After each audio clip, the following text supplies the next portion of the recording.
can just see how weather plays havoc with drag racing when it's not good. But we go from one extreme to another. We come out of Alastaro in Finland and on to Mantorp in Sweden. Here the weather is absolutely superb with the fastest field ever seen in Top Fuel Europe. The FIA Top Fuel Championship this season looks like being one of the closest for years. All the more amazing that the man standing next to me, Andy Carter, has managed to distance himself from the pack already. Number one by quite a few points, Andy. Your runner-up in England, one in Finland. How do you think you're going to fare at Mantorp this weekend? We'll be trying to do more of the same, Darryl. We're going to go for number one qualifier, maybe try and set a new track record and win the event. Excellent. So, I mean, is Mantorp a tricky track because it's uphill, or do you think if it's prepared properly, you'll still be okay? No, Mantorp is what I would call a horsepower track. You can throw a lot of horsepower at it and get down the track, and that's what we'll be trying to do. Andy is back on form again. He was runner-up at Mantorp in round number one, but suddenly everything came together. The car was running well, and this was qualifying from Andy Carter. The Go-Talk car put in an incredible run. Best ever for Andy, quickest ever on the track here at Mantorp Park. 4.76, quite extraordinary. Well, one of the men who is really looking for form in the year 2004 is the ex-top methanol funny car driver, Michael Kagared. Well, here at his home track, Mantorp Park, he's invited 800 guests to watch him do his business. It's really nice to be here at Mantorp, going home every night, and could be around with friends all the time and see all the sponsors I have, and it's wonderful. I like it a lot.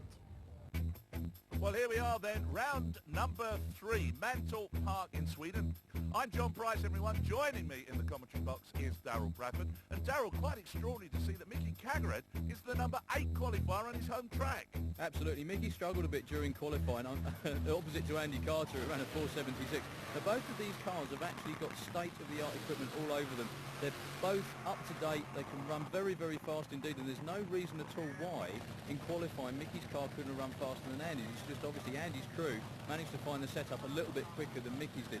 Now, as they both roll into stage, as you're about to see in drag racing, anything can happen, and it can't be a surprise that Mickey's car ran well, but you're just about to see what it did.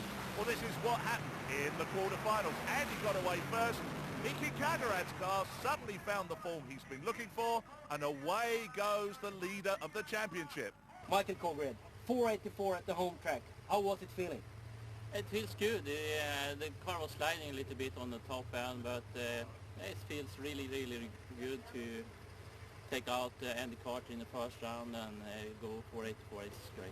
Oh, the look of winning. That was written all over Michael Kagared's face. Absolutely superb. Right, the next player to play out was Sweden against Holland. The big chap in the Pennzoil car, Tommy Moller, who must be considered to be the class act of these two, comes up against the man would you still consider was the rookie in the class? Oh, Lex June's still been doing very good in his first season. There's no reason to think why Lex couldn't win every single race he goes to. As you can see there, Tommy Muller's throttle cable broke. Lex got on and off the throttle a couple of times, lost the blow belt. But as you can see by the clapping hands in the car, he was still a very happy bunny because he got his first round win of the year. Extraordinary. Fancy doing it like that. Well, there you are. Lex Young goes through to the next round. Now, at this point in time, car owners got Soda Twist only two cars. That is Michael Kagared and Lex Young through into the semi-finals. And of course, that's exactly what was going to happen in this race as well. Another Canute Soderquist car getting through. Absolutely. Thomas Nassour's in the room of the car. And you can see Pendleton's car a little bit out of shape. Joran straight down the track. Very, very good race, actually. Two rookies there putting on a very good show for the Swedish crowd. Joran with a new personal best at 5.06. And coming out, the last run in the first round. Now, Smacks was actually due to be racing what unfortunately in qualifying, Monica Roberg damaged the engine quite substantially. Couldn't make it out for the first round, so Smacks took a nice easy cruise in the promised car through to the second round. Well, there we are. This is how it looks then as we shape up for the semi-finals. We come bang up today. Michael Kagared against Lex Young. So that's Sweden against Holland. And Sweden against Great Britain in the form of Joran Pashorka and Smacks Smith. and it's to the first one of those races that we go. To start off with Michael Cagrad coming out in his Barco Express up against the MPM Oils car of Lex Young. Now, Darryl, thoughts on Michael Cagrad suddenly finding full? Yeah, the car's always had that kind of performance in it. Alan Jackson and the whole of the crew have managed to find it this weekend at Mantorp, just in time for Mickey, who's having a great weekend. Well, have we got a problem here though, Darryl? I think we might have. It looks like Lex having a bit of trouble getting the car into reverse. What they're actually trying to do, what Gerda's trying to do on the front of the engine there, is close the injectors to bring the idle speed down, so it's actually easier to get it in reverse. Canute's actually running around frantically there trying to get the car in reverse, but let's have a quick word with Mickey. So Mickey, 484 on your home track, first round win over Andy Carter. How you doing? It's really great. It was a really great run for us, and my crew, it was fantastic. The run was good. I'm looking forward to meet him. It's a long time that I met Lex. It was on the alcohol funny car time, and looking forward to that round. Well, they're certainly running quicker times now. Here's Lex. Things look pretty cool. Yeah, we had some kind of luck in the first round, but yeah, sometimes you need the break, and we had it. We have to make it against Mickey, and I think we have a good chance. Well, here we are then, up to the start line with these two. You can still see with this camera angle that slight hill that they go up, and again, Cagrad powers through. Hey, Darryl, he's on one this weekend. Absolutely, Mickey almost having a flawless weekend. Another 4-second run in front of his hometown crowd. He must be absolutely ecstatic. Also, quite a happy bunny must be Canute Soderquist. This pair is Canute's other two cars. We've just seen the other two race already, so he's definitely going to have an all-Canute final. Good news for Canute and Alan Jackson is that all our 4 cars are in the semi-finals. It's an Alan Jackson show.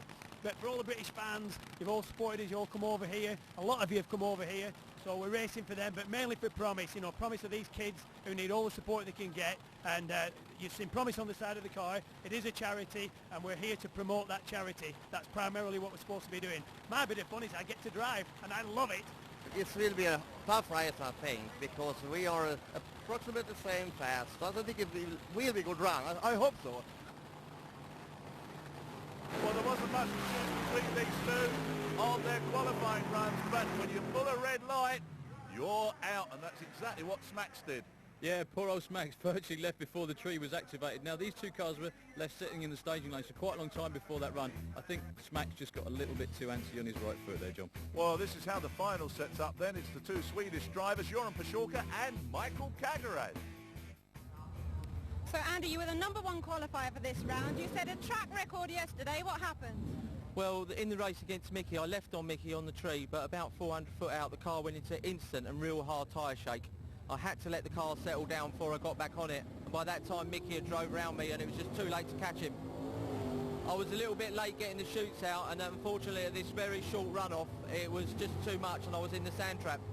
Well, there you are. That's one of the results of going too quickly. Of course, Andy Carter with that is incredible. 4.76, which is a very, very fast European time indeed. But it sets up our superb final here.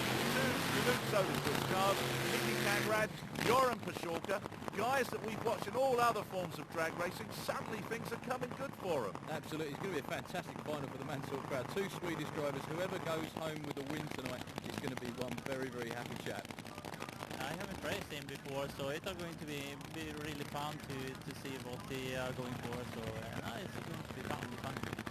Well, here we are then, up to the start line with these two big V8 engines running on nitromethane, of course. Those two red cylinders there are actually the drag racing equivalent of your motor car's distributor, and they send through enormous sparks to these engines, which are gulping down fuel at an amazing rate of knots.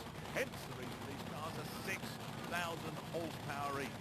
And of course, start line reaction, Darryl, very, very important, even at this level. Absolutely, with Smacks red lit in the round before, so neither of these drivers want to do it in front of everybody at home. So Joran is in stage first, closely followed by Mickey. Both the way together, flames out of the engines. Absolutely gorgeous to watch. Mickey powers into the distance, takes it by a car length.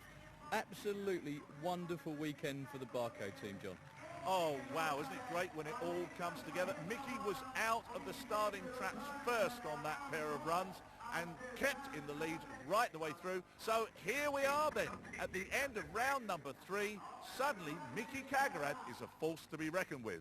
Yeah, it couldn't be any better. It's perfect timing, and I must thank you my team, especially my team, and special Alan and Knut and everybody. So I'm really, really glad just now. Well, even after that win in the championship, Mickey Kagaran still stays in the number 4 position. Andy Carter is still on top. But the wonderful thing is that everybody has closed up together. Next up, Pro Stock Car. FIA Pro Stock Racing this season has been so close and so competitive, mainly between two drivers, Michael Malmgren and Jimmy Holland, both from Sweden, and this is both their home race. I'm standing here at Mantorp Park with Jimmy Holland. Now, Jimmy, you've done very, very well this season. You've got a new engine. Everything's going to plan. How do you think it's going to work this weekend at Mantorp? The track's a little bit uphill, so it could be tricky. Yeah, it's an uphill track, and it's not known for, you know, running really fast ET or speed, but I hope we get a good, I think we're going to get a good racetrack because we got the Santa Pod Raceway crew here, so I think it's going to be a nice weekend, and we haven't showed everything what we got yet, so I hope we can make some better passes than we have so far. I'm happy with the season though, but maybe we can find some more ET in the car. Yeah, things looking very, very good for Jimmy Holland for 2004. The other side of the coin, however, of course, is Michael Malmgren. 2 years a champion. Suddenly he's finding it very, very difficult. Again, there's always somebody there to spoil Michael's party. It's very tough. It was tough back in 1992 when we started, but we've been top 3 ever since, and which we're quite pleased with. But it's very, very tough. I mean, back then we had hard fights with Tom Elaine, and then it was Niklas Andersson that made it real hard for me, and then it came, John Moran came out, and there's always a new fast guy chasing you when you're the top guy. But I mean, we won 2002 and won 2003, and we will do our very, very best to win 2004. But right now, Jimmy Holland is looking real, real strong. Well, here we are then, ladies and gentlemen, round number 3. Mantorp Park in Sweden. And Darryl, I always feel a little bit for Michael. There is always somebody there biting at his heels every time he comes out to race. Absolutely. I think Don Garlick's likened it to the old gunslinger. Every time a new kid comes into town, they always want to take the best pop at him. But looks like Jimmy Holland's doing a pretty good job of taking a pop at him in the points lead as well.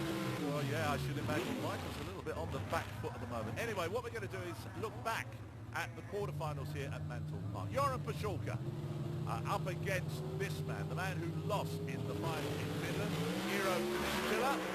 And away from the start line, it was all about Joran Pashulka, but unfortunately, you don't win races when you've pulled a red light. And that's what Joran did on the start line, so out he went. And Darryl, the yellow car that's coming out here, recognise that a little bit, you know? Yeah, it actually used to belong to Jan Muren, who was Michael Malmgren's arch nemesis from before, so he must be really happy to see it in the other lane again. Now in the hands of Peter Milson, Peter doing a very, very good job in only his 3rd year in Pro Stock. This is a new car to him. Michael left the starting line just behind Peter, but as you can see, pulled out in front with a 6.98. Peter, very, very good showing though, 7.13 losses, nothing to be ashamed of at all. Well, the third pair that came out put this Firebird with that glorious paint scheme on the front. This is Magnus Hansen. Magnus was our number 3 qualifier here, running a 7.04. Up against the General Motors Cavalier, that blue and white car in the opposing lane, of Jackie Hansen. Jackie had been number 6 qualifier, 7.13, so really it should have been a win to go to Jackie Hansen. In actual fact, Magnus got out first, Darryl, but... Yeah, Magnus got out first, but unfortunately he took the long way round. He went all over the racetrack, lost a lot of time, and Jackie Hansen just nipped him. It was a big, big hole shot. As you can see there, car owner Anders Johansson looking very, very upset with that. I mean, home race back, they didn't want to go out that early, but that's the way direct racing goes sometimes. The last pair, Jimmy Holland, God, what a weekend he's having. 6.89, 200 miles an hour. Pit Michael Malmgren. Everybody was putting the money on Michael Malmgren to get there. Up against Ulf Jonsson in Jari Connoller's old Dodge Avenger in the left-hand lane. He'd been having a pretty good weekend, but up against Jimmy in the first round was always going to be a tough task. Well, yeah, Ulf Jonsson got away first in that Dodge. But then Jimmy Holland, who drove through a little bit of tire shaking, took the win. And another 6.95. He's just locked into those sixes the whole time. Very, very good run. So this sets up our semi-finals, puts Jimmy Holland against Eero Kistila. We've seen that before. And Michael Malmgren against Jackie Hansen. So, first pair. Here's Jimmy Holland coming storming burnout. And in the opposing lane, Eero Kistila. Now, I'm just wondering here what your thoughts are, Darryl, because this is a rerun of the final in Finland. Absolutely. Hero had handling problems in that race, but Jimmy looking really, really good this weekend. He must be on top of the world. Hero is a good driver. He's got a good crew and a good car, so they are really tough to beat, and I'm going to do my best to outrun them. And of course, I also have the good car and good team, so it's always fun to race Hero. And I lost one and I won one final before, so we're pretty even right now. Well, I tell you what, he's saying they're pretty equal. I just think that Jimmy Owen has got quite a margin here in front of Eero Kanistila. Eero knows that he's got to pull something really, really good out of the bag here. Absolutely. Eero had an unfortunate out-of-shape experience in Finland and he red lights in the semi-final at Mantorp. Oh dear, what a weekend. What are you saying about Jimmy Holland? Straight down the racetrack again, another 6.95. The car is on rails this weekend. He must be really, really happy. The car you're running is almost like a bracket car. 695, 695, and 695 again. That's perfect, and I hope I can unload something even better in the next round, but we're in the final and that's what we're working for. Well, is it me, or is Jimmy Owen becoming cool to number one? He's standing there, his hands in his pockets, doesn't look as though he's got a care in the world. That must certainly tell us that he thinks the win is on the cards here in Sweden this weekend. Yeah, you bet, John. Jimmy Owen having an absolutely banner weekend. The car's on rails, keeps running 690s. He hardly ever gets left on the Christmas tree. In fact, he's kind of taken the mantle away from Michael Malmgren a little bit. The AC Delco team used to have the most feared car on the tour. Everywhere they went, they set low ET, they set top speed. He won the championship two years in a row, so I think he's going to be looking to try and take a little bit of the thunder back from Jimmy Owen. The car's running better now. In qualifying, Michael ran a 7.03. He was in the number 2 qualifying spot. Jackie was only a tenth of a second off of that pace. And if Jackie manages to pull a good light away from the start line, he could put Michael in a lot of trouble here.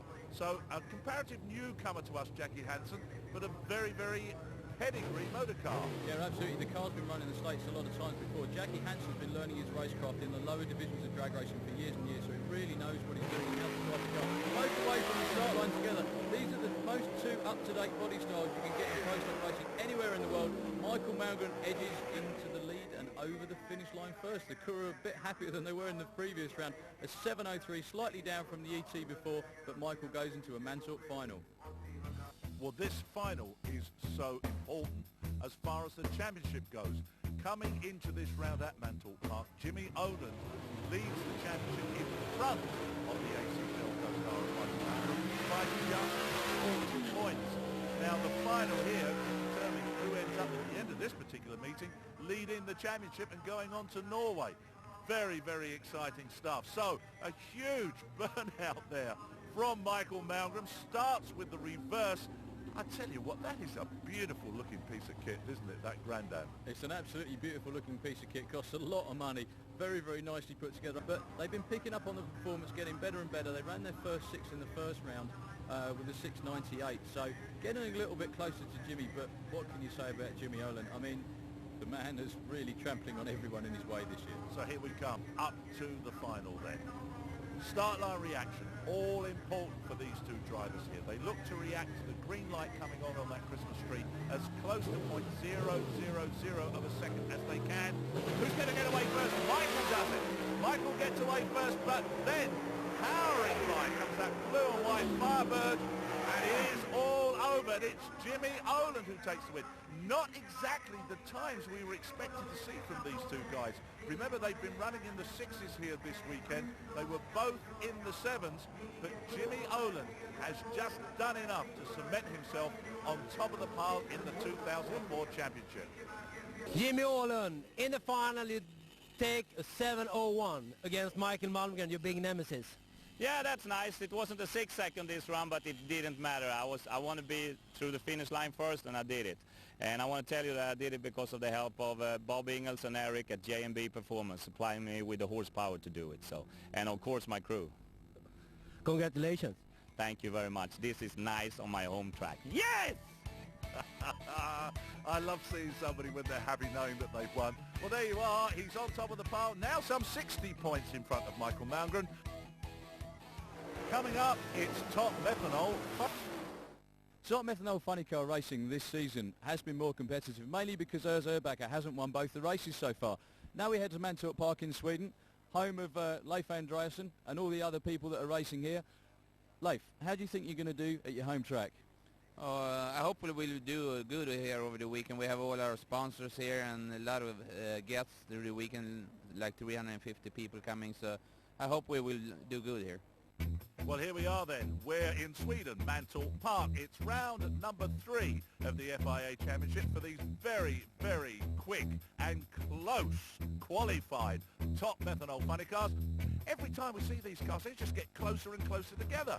Yeah, there's no reason why they shouldn't be close together, all through eliminations as well. Everybody has absolutely top-notch equipment, and none more top-notch than this man here, Urs Erbacher. Now we're looking back at the quarter-final stage. Urs had a buy run, so the team were able to try some setups on the car that they wouldn't normally be able to do if they were racing against someone. And as you can see there, he shook the tyres, shut the car off and saved it for the next round, but with no one in the other lane, he was safely through to the semi-final, John.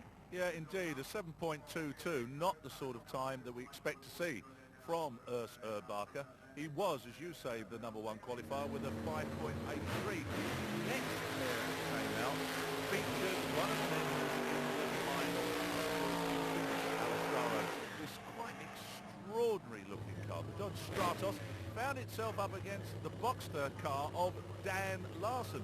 And Larsen hadn't been having a good weekend up to that point in time. He was the number 4 qualifier here. And his weekend was just about to go one step worse. And he caught a red light against Leif Andreasson, giving Andreasson the win. You could see Dan Larsen came out of the run. He knew he'd lost it.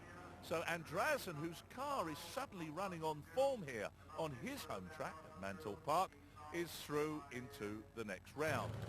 Right now then, third pair that came out put Arvid Roden against the full Mondeo, the Leanders brothers.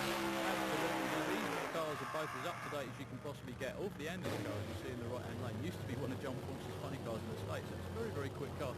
But as we're going to see, the Mondeo had a much, much better time of it at Mantorp over the weekend. Both engineers on the stage there, all out of the gate first. Arvid had loads of problems, tire straight all over the racetrack. Straight down the lane for 580, which at that point was low ET of the weekend so far. The team very, very happy. As you can see, they only just come down close to that pace. The team had to crash away all night. Just fair, isn't it? Never mind. This was our final pair in the quarterfinals, and it puts the man who won Alestaro, that's Nicholas Anderson. I mean, it's that we don't see an awful lot of. York Johnson in that ex-American winning race car in the opposing lane. Nicholas Anderson made short shrift of him, 5.91 taking the win, and he made his way through into the semi-finals. And this is how the semi-finals look. It is Leif Andreasson, comes up against Urs Erbacher. Great race that's going to be. And Leanders against Anderson. Another great race. So really, the 4 quickest cars got in the track are in the semi-finals. Absolutely. In the first race, Leif Andreasson up against Urs Erbacher. Now, Leif beat Urs in Alestaro, so he's probably feeling kind of confident. The crew are definitely getting a handle on the car up the hill at Mantorp, so he'll be feeling pretty confident at the moment. Don't forget Urs Erbacher is still leading this championship. Yes, he's a difficult guy to get around, I tell you. So although we're saying at the moment that Andreasson was the number 5 qualifier here, ran a 5.99, but only, just a tenth and a half behind Urs Erbacher. So this really could be won and lost on the start line. What are you going to actually do for the semi-final to try and change everything?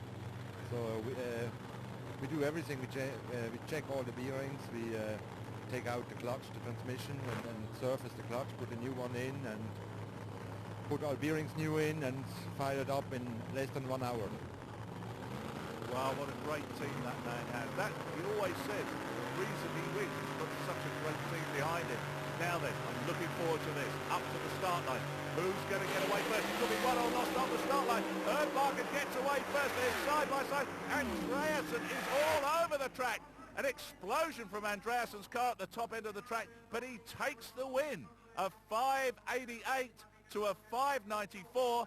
Out goes the championship leader, Urs Erbacher. We know that we have the power when we can get the car down the track, and the last round was kind of good, so we stepped it up a little bit further, and actually after the finish line I had not bad, but I had a little fire in the car, so something is wrong with the engine, so right now it looks like we have to change engine to the next round. I always like it when they say that. Well, I'm just going to pop back and stick another bullet in the car. It's always a nice thing to be able to do. It costs a hell of a lot of money, but real nice position to be in. Anyway, second semi-final, the Ironcat Mondeo. Wolfie Anders in the right-hand lane up against Nicholas Anderson. Both of these home guys say whoever the final's going to be between, it'll be a Sweden versus Sweden final, John. Well, yeah, indeed. And coming into this particular round, Nicholas Anderson is sitting in second spot in the championship. Leif Andreasen is sitting in fourth spot. Feels very good right now. Everyone in the team have made a perfect job this weekend. We have our sponsors Ironcat here, and everyone in the team doing a brilliant job, and the 580 was felt very, very good. Well, there we are. There's a man really looking for a win here. He's not won a race in 2004, if my memory serves me correct. So can he put away Nicholas Anderson? Yeah, but Nicholas Anderson can't be feeling quite as confident here. The crew have had a hell of a lot of work to do between rounds. Had to change engines because they hurt it in the first pairing. So, Sandflex against Ironcat, Sweden against Sweden, Ulf against Nicholas, and Ulf out first, and by half track, the Ironclad Mondeo is miles in front, if that's possible, on a quarter of a mile. Ulf takes the win with low ET of the weekend, a 577. The crew absolutely ecstatic with that on 396 kilometres an hour as well. Hell of a speed for going uphill. Nicholas a little bit off pace at 6:24, but they got to the semi-finals. They'll be happy with the weekend, but Ulf into the final. Top methanol funny car. This is how the final looks then. Leif Andreasen is in his second final in a row. That must be making the Camasso Tools man feel real good. Up against this guy in the full Mondeo. That's very futuristic and sharp like the car of Leif Andreasen. These guys look so very, very good indeed.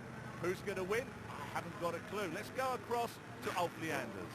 I feel very comfortable right now. The car is running very good. We ran a 580 against Rodham and a 577 against Nicholas Anderson. So the car is performing very good. Everyone's doing a brilliant job as usual in the team, and it feels just great to go into the final now. And I think we have a good chance of beating Andreasen. What do you think about going into the final against Ulf? He just ran a 577. You think you can keep up with that? What we're going to do, we're going to step up a little bit. We got a lot of power that we can put on the car, and I mean it's a game now to be in the final. You have to step up so much that you might start to shake tires, but that's the way racing is. Well, there you are. They both seem fairly confident they're going to win. More so, I think, with Ulf Leanders, but this certainly, no matter who wins here, Darrell, is going to tighten up the point standing at the top of the championship. Yeah, you bet, because Leif took out hers in the previous round, so that makes whoever wins this a bit closer to us at the top of the championship. But here we go, final at Mantorp Park, both pulling safe, threads going up, and Ulf Leanders off the starting line first, seems very even, but Andreasen falling behind. Ulf screams through the finish line. Another incredibly consistent run for the Ironcat Mondeo, 5.80. That team aren't going to sleep all night. They'll be up partying and celebrating too much. So let's go to the man on top of the world, Ulf Leanders. This was a great feeling, absolutely. Everyone in the team have worked so hard the whole weekend, and everyone do the best they can, and we're here in the final. I heard we ran a 580 again, and the car is consistent, and I was all over the racetrack, so but it feels great right now. It's absolutely fantastic. Well, it has moved the leaderboard around a little bit. Özerbacher still on top, but then Nicholas Anderson, Ulf Leanders and Leif Andreasen are how the next three look. Next, it's Top Methanol Dragster. After some fantastic Top Methanol Dragster action throughout the season, we've just come from Alastaro in Finland. We're now at Mantorp Park in Sweden for the third round of the championship. Here in the pits with American Car Imports driver Dave Wilson. Looking forward to a very, very good weekend's racing. So, Dave, Mantorp Park, what do you think about this place? It's a very, very good racetrack, but sometimes it can throw you a few problems. Oh yeah, I mean, I love coming to Sweden. It's a great place to run at. People here are great. Track can be tricky. Weather can be tricky. Track is a little uphill, but I don't think that bothers us too much. Well, he must be feeling so confident coming here into Mantorp Park because, of course, he leads the championship by some 50 points in front of Peter Schurfer. Now, the team that's currently sitting in the number 3 spot in the championship and quite a way off is the Rob Turner team, the Netcall Telecom team, who had such a terrible fire at Santa Pod in the first round. And I'd like to hear what Rob has to say about what went on. Now, drag racing can be a dangerous sport. I'm here now with Rob Turner, who had a horrendous fireball in the semi-finals at the main event. Rob, what are your feelings now we're at Mantorp Park? We're feeling pretty confident. The fire was a freak accident, really. A lot of things went wrong all at the same time, and the safety equipment worked well, did its job. What people didn't see on the TV, the main fire looked horrendous and quite short, but there was a methanol fire after that, which can't be seen burning in daylight, and that's what caused so much damage to the safety equipment and actually burnt me. Okay, well, good luck. Let's hope it doesn't happen again. Thank you. Well, here we are then. It is round number 3 at Mantorp Park, and once again, these two guys are running away with the championship, Peter Schurfer and Dave Wilson, and it looks as though it's going to be a two-horse race. Yeah, I mean, both of these guys had a fantastic year last year, and it's just continued into 2004. I mean, Dave went on a tour in the States trying to get a bit more experience, a bit more background, and basically give the Americans a hard time as well. And he did very, very well at it as well. Won an event in Tucson, so the team were very happy with that. But now, we're looking back at the first round here. Because he qualified number 1, he gets a bye run. And he's going to run a 5:59 here, which is not quite what he ran in qualifying. But at the end of the day, he's into the second round, so he's still got to be happy. Well, as the next pair came out, that was quite the target that Dave had given them to shoot at. 5.59 was his elapsed time for that bye run. And for these two, when they came out, that must have seemed like a million miles away. Rob Turner had been the number 3 qualifier at 5:86. Krista doing very well with that nitro-powered, non-supercharged dragster. The number 4 qualifier with a 5:98. But Krista, up in smoke. Yeah, basically that car's a mini top fuel car. It has the same, virtually the same clutch system, so he blew the tyres off. But Rob's into the semi-final, much happier than in England, I should think. It's the best run of the weekend. At least the car didn't drive to the left, which it had every run before. So now we've got some better data to get a tune-up, but we've got a tough one in the next round. Well, Rob's win got him an elapsed time of 5.61. Not good enough for lane choice in the semi-finals. Peter Schurfer now coming up against Arto Heuler. And this really just went to form, this race, didn't it? Yeah, absolutely. I mean, Arto Heuler's got some very, very good equipment on that car. They've got a PSI blower, but the car itself is about 12 years old. It's an old Peter Lance car, and he's having a bit of trouble getting the car down the racetrack, getting to hook up without shaking the tyres. But as you can see, Peter Schurfer having no such trouble, straight down the right-hand lane. And the car picking up a lot from the performance in qualifying. Arto Heuler, decent showing. That's his personal best of 6.06, but 5.61 for Peter Schurfer's got to be where he wants to be. Well, here we are then. Sets it up. Dave Wilson against Rob Turner. And Peter Schurfer, lucky man, gets a bye in the semi-finals. So the two Brits come up against one another. Here we are, bang up to date now with the semi-finals. The Netcall Telecom car looking very, very good after all of that fire damage. But let's just quickly get across to Dave Wilson and get his thoughts on this race. So, Dave, two Brits in the semi-final. How are you feeling going against Rob? Oh, we're reasonably confident. If we can stay on our game and we can run good and we can leave at the right time, we should be in with a very good chance. But Rob's a very good competitor. Been out for one race. He's back for this race. He's tuning the car up every run, going quicker every run. I'm sure he's going to be trying very, very hard. You're getting much closer to Wilson and Schurfer again now. How do you feel going into race, Dave? We've been struggling a little bit beginning of this weekend, but we're getting a handle on it now, and we're going to give it our best shot. Well, Steve Turner there, brother Rob in the car. This is going to be good, of course. These two have both been European champions. Yeah, Rob a few years ago looking to regain his form, and Dave Wilson again, if he keeps going like this, he'll be European champion again. 5.51 to 5.64, very good race. We changed the tune-up on the car, and now it's got down the road okay. That's much better. And you took out Rob Turner? Yeah, I'm sorry for Rob, but I'm glad to say we took Rob Turner out, and now we'll be in the final, and it'll be back to Peter Schurfer again, and we'll just have to try hard and see if we can take him out too. Well, these two guys are so close together. Peter Schurfer already knows that he's got Dave Wilson in the final, and he's going to be looking, I presume, for lane choice. Lane choice basically means that whoever had the fastest time in the previous round gets to choose the lane over the other driver. Now, sometimes that makes a lot of difference, other times it doesn't. Depends on the track conditions, i.e. oil. But some cars run better down either lane. As you can see, Peter Schofer pretty strong down the right-hand lane there. He runs a 5.55, slightly slower than Dave Wilson in the previous round. So Dave's going to be getting lane choice, but they'll be happy with the improvement in performance. Well, this is how it looks then. Haven't we seen this before? It is Peter Schofer and Dave Wilson in the final. On the preceding 2 rounds, it has been a win to this man. The American car imports top methanol dragster of Farnborough in Hampshire's Dave Wilson. But is this the time for Peter Schofer to get one back? Certainly the performance has been improving right the way through the weekend. Yeah, Peter's been at a bit of a handicap so far this year because they've got a lot of new pieces on the car they're trying to make work together, but by the looks of the run in the semi-final, they got the hang of it. They've had all the time in the States to prepare, so let's see what he thinks before the race. Yeah, he stepped up on the last run and made a pretty decent pass.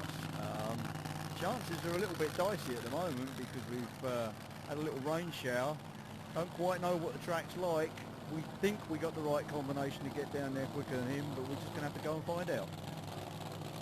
Well, this is going to be a very exciting final with both cars so evenly matched, both running in the 550s. Reaction time is going to be all important. Let's see what Peter thinks. In Deutschland sagt man noch ein paar Kohlen auflegen.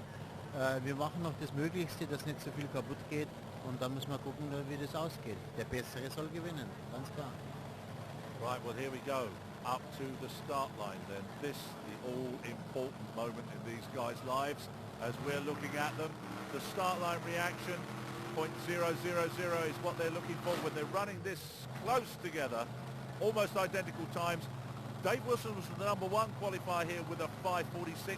Peter Schofer was the number 2 qualifier with a 5.60. Now you can make that up on the start line. So here we go. Up into those staging beams, and it is Peter Schofer who's away. Absolutely away first and stretching the lead almost unbelievably after the weekend Dave Wilson had. Who would have thought that Peter Schofer managed to get there 5.51 to 5.55? As you can see, the crew absolutely ecstatic. Their first win of the year. They're not used to having this little success, but Peter's got to be a happy man after that one. Ja gut, also nachdem, dass wir im Team Auseinandersetzungen wie bedüsen, was für Kupplung, was für Einstellung und hin und her und so, haben die Mädels und die Jungs, glaube ich, einen guten Griff gemacht, und dann haben wir gewonnen. Das ist doch klasse. Well, before we move on to Norway, this is how it looks after Sweden. Peter Schofer has closed the gap on Dave Wilson. Rob Turner still sits there in 3rd spot.